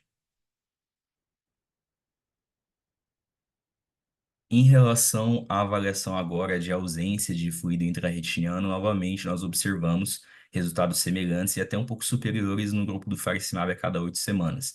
Então aqui a gente observa em média de 60% dos pacientes conseguem ao final do segundo ano a ausência de fluido intrarretiniano, uma proporção um pouco menor no grupo com aflibercept de 39% a 45%. e aqui no grupo de injeção variável, né, no Turn Extend, de 45% a 52%. Aqui, na avaliação da melhora do estadiamento, da escala de severidade da retinopatia diabética, nós observamos que no grupo com faricimab a cada 8 semanas, 51% a 54% dos pacientes conseguiram melhora de pelo menos 2 estadios. No grupo do aflibercept, de 42% a 44%, e no grupo do faricimab no modelo de Turn Extend, de 43% a 44%. Então, novamente, resultados bem semelhantes entre todos os grupos. Em relação à avaliação da segurança das drogas, elas tiveram porcentagens bem semelhantes, inclusive baixas, de efeitos adversos, maioria efeitos adversos leves, e alguns poucos casos relatados de retinopatia, retinopatia oclusiva, né? Principalmente no grupo com faricimab, mas com uma relevância estatística baixa. Na discussão, ele comenta todos esses pontos, né, em relação às vantagens do faricimab observadas no estudo. Ele teve uma durabilidade muito boa, permitindo aquele espaçamento maior, né? 80% dos pacientes conseguiram ficar até pelo menos 12 semanas espaçando, e boa parte dos pacientes conseguiram, inclusive, prolongar até 16 semanas.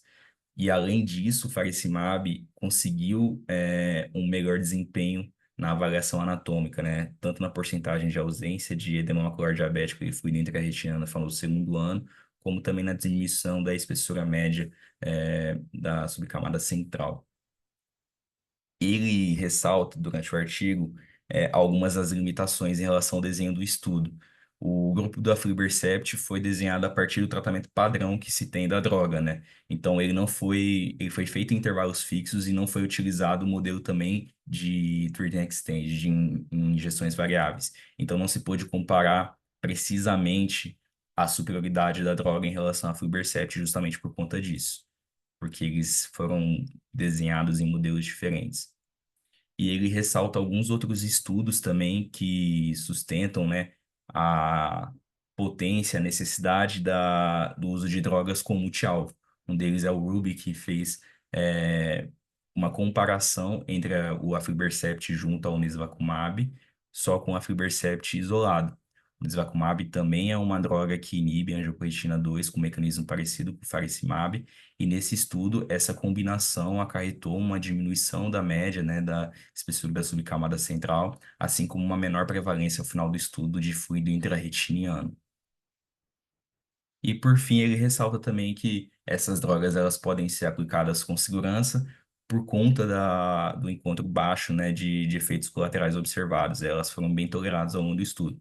É óbvio que é um N, é um N moderado, né, não é tão grande, não se tem uma grande certeza dos efeitos colaterais na população maior, né? No estudo não foi liberado, tem um estudo ainda de grande monta mostrando a farmacovigilância da droga em fase 4.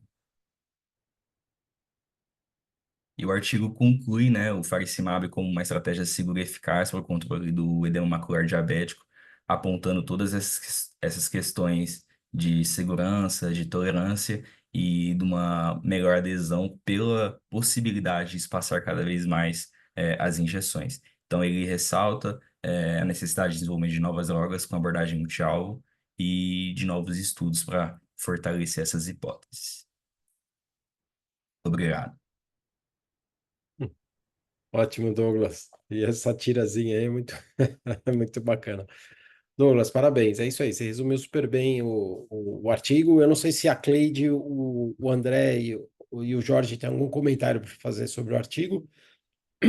Já antecipando, é bom que a gente tem uma droga como faricimab que tem uma potência muito grande. A gente pode estender o tratamento na média com os pacientes, né? Então, drogas mais potentes são muito bem-vindas.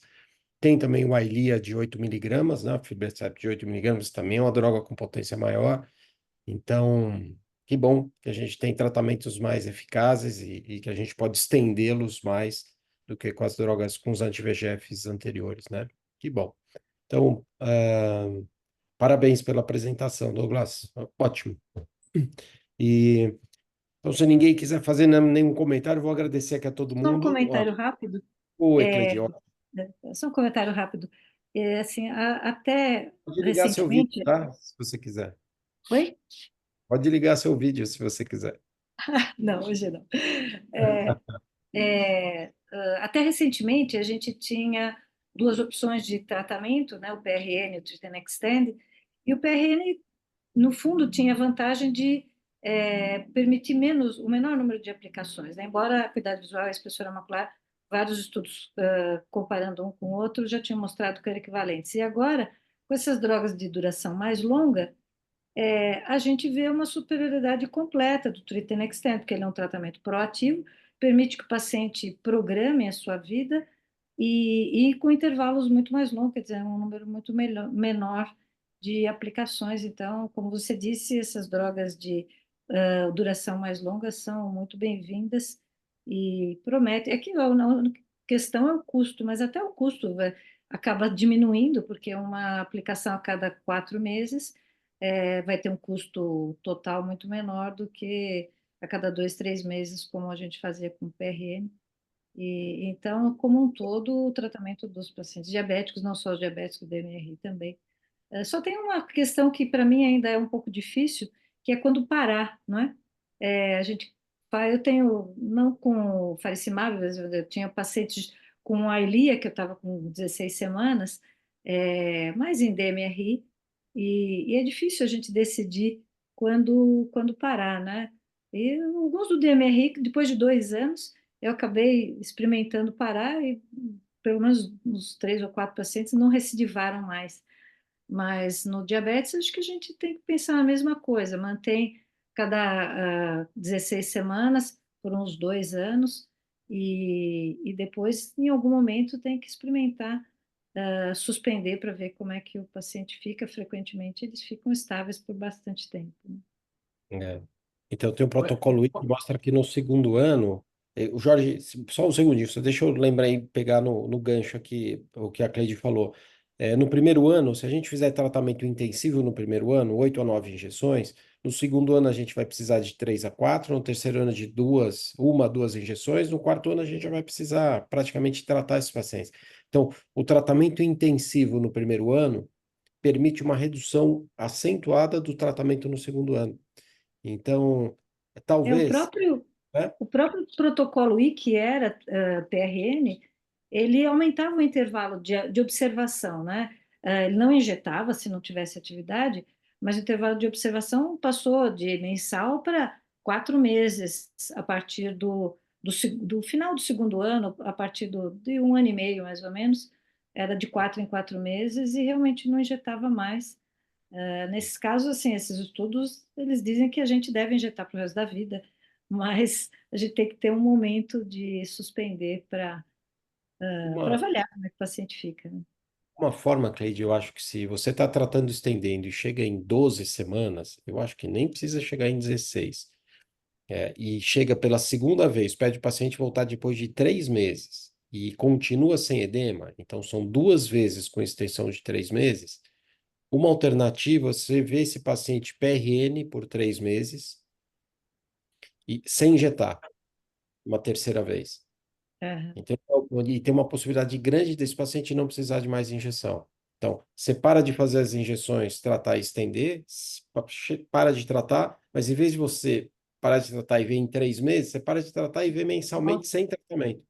Aí você vai ver se o Eu, paciente vai ficar o que eu 4 meses. fiz nesses, o que eu Uhum. fiz nesses pacientes que eu sugeri da gente parar de injetar é manter um período aí não avaliando a cada 3, mas avaliando mensalmente.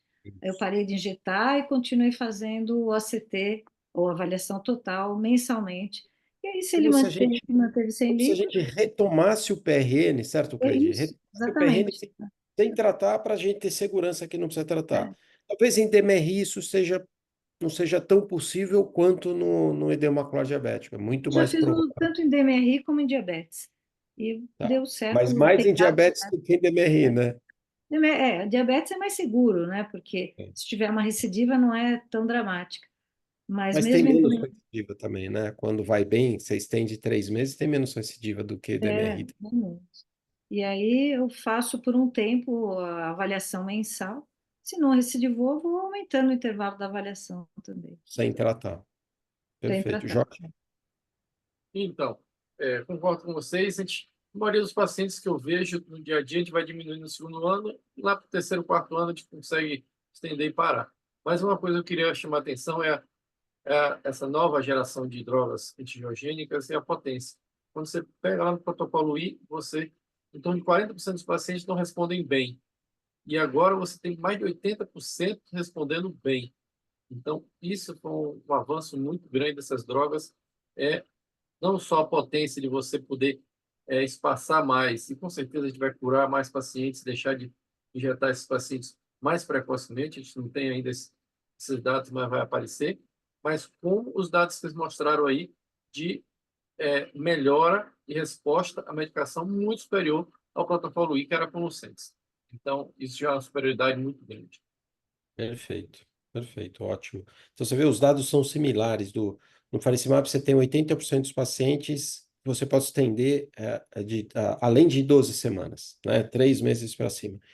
E quando a gente vê o faricimab de 8 miligramas, mais ou menos é o mesmo número. Ele quase chega a Bem 90%. parecido, bem parecido. São protocolos um pouco diferentes, então você não dá para dizer qual que é melhor que o outro, mas com o Eylea de 8 miligramas, você também consegue estender a maior parte dos pacientes por mais de 12 semanas. Então, isso para a gente que trata e para o paciente que recebe o tratamento é muito benéfico, né?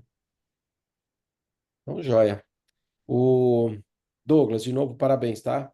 Pela apresentação aí, ótimo. Então, eu queria agradecer a todo mundo que participou aqui apresentando. O Thiago da Alcântara, que apresentou o caso clínico complexo, né? A Júlia Bastian, que apresentou o caso cirúrgico. O Alexandre Ribeiro, que apresentou a imagem. O Douglas Moraes, que apresentou o artigo. E todos que discutiram, o John Elau, a Cleide Machado, o André Kreutz, o Leandro Zacarias, o Mauro Goldbaum, e quem participou aqui indiretamente, o Roger Miranda, que cedeu esse caso, né, a fase inicial dele para a gente poder apresentar aqui, o Vitor José, que fez comentários, além do Vitor, a Roberta Bonanomi também participou aqui, e agradecer principalmente a todos que assistiram aqui, que vão assistir no YouTube, né? Então, obrigado a todos, e quinta-feira que vem tem mais, né, Jorge?